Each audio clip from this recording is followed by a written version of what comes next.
Hello viewers, today I wanted to show you about cleaning your mass airflow sensor. Now I've already pulled my air box out. It's not that difficult. You got a bolt in the front, two on the bottoms down here. Take those loose, take it off of here on your air intake hose, and getting it off of this little piece in the corner can be a little bit of a trick, but if you wiggle it around you can get it off there. I didn't think you need to watch me remove that. But I wanted to talk a little bit about the mass airflow sensor. This little sensor here on mine, this is a 2000. It unscrews from the side of the air box there. The air flows through this and it gives the computer the information it needs to regulate fuel accordingly. Now, I'm not cleaning mine because it's already clean here. I was driving my truck after I did my plugs. I still thought I noticed a little tiny bit of hesitation on acceleration.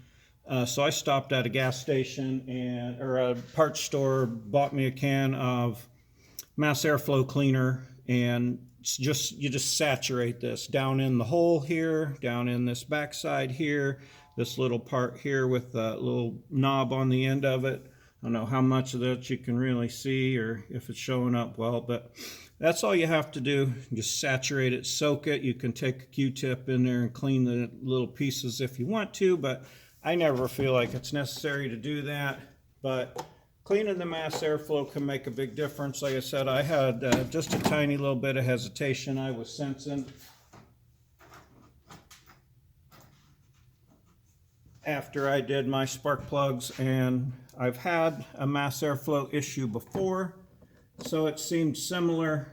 So I just went ahead and took mine out and cleaned it, and by the way, it did take care of the problem I was having too, so that was a good thing. So I just wanted to show you that when you're doing a tune-up, that's something to think about. If it's really bad, it'll throw a code. This is an OBD2 truck, so if it threw a code, I could actually check it because it's 2000, but not all of them will throw a code, or this won't always throw a code when this is a problem because it was pretty minor.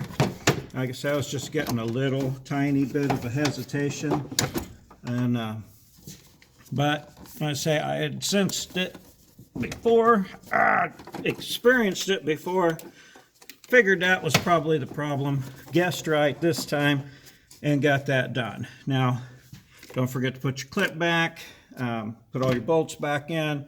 But while I got you here, I wanted to show you another style. Mass airflow doesn't always look like that. I got one over here on a different engine, different style. Basically the same process though. Here's the unit. It's always behind the airbox on Toyota. Has to be on there and hooked up for it to run properly. If it's dirty, you're going to get an issue. That's a totally different style. The little bars that you clean are in the little crosshair area here in the middle. But again, you just saturate it with that cleaner. Any brand mass airflow cleaner, you can buy it on the shelf. It doesn't leave a residue. It dries up well, and it's the best thing I've found to clean it. You can get in there with like brake parts cleaner and Q-tips or something like that, but just get some mass airflow cleaner and saturate that bugger, and that'll be good. Face making noise here in the shop. Going to show you guys some more things going on here. Getting some of this crap out of the way. Get ready to start doing some more work on my actual projects. You never know what's going to happen here. But I always appreciate you tuning in. Thanks for liking and subscribing to my channel. Let's see this mess get cleaned up some. Y'all have a great day.